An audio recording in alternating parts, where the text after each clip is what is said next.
بەشێک لە مامۆستایانی خوێندنی کوردی و فەرمانبەران بە مەبەستی پشتیوانی لە مانگرتووانی سلێمانی و بە بانکیکردنی موچە و گواستنەوەی ڕاژەکانیان بۆ سەر بەغداد گردبوونەوە.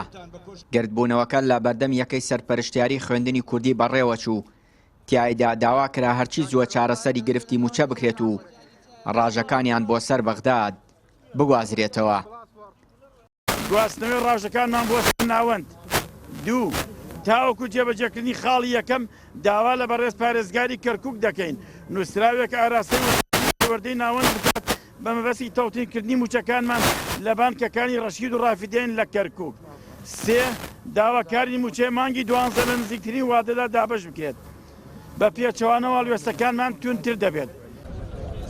مامۆستایان و فەرمانبەرانی کەرکووک نیگەرانن لەوەی هاوشێوەی هاوپیشەکانیان لە هەرێمی کوردستان موچەیان دوا دەکەوێت و حکوومەتی ماوە بە سەرچووی هەرێمیش باکی نییە بێخەمە لە ئاست چارەسەری گرفتەکانیان. 8,000 مامۆستای لە ناوچە دابڕاوەکان ئەگەر ئەوان ئەڵێن قودس و دڵی کوردستان دەفەرموو قودس و دڵی کوردستان بە خزمەتە بێ. ئەگەر بگەڕی بەناو مامۆستایانە هەمووی ناڕازیە، هەمووی ڕەشبینە، تەنانەت دوای لێ هاتووە بەشداری کارای خۆپیشاندانەکانیش ناکە و نیشانەوەیە لە دەسڵاتەکە بێزارن.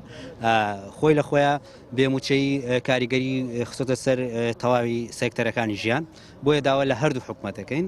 زۆرشم پێسەیرەی ساڵن وە لە 2014 لای ئەوان بووە.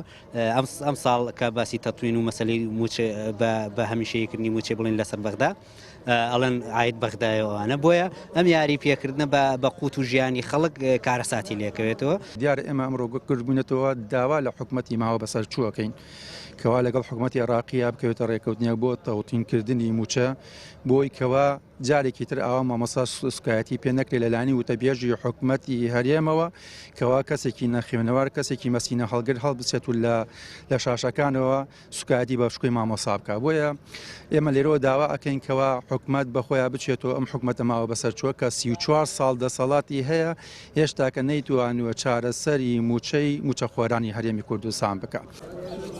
هەفتەی ڕابردووش مامۆستایانی خوێندنی کوردی لە کەرکووک دەستیان بە هەڵمەتی کۆکردنەوەی واژوو کرد بۆ گواستنەوەی ڕاژەکانیان بۆ سەر بەغداد.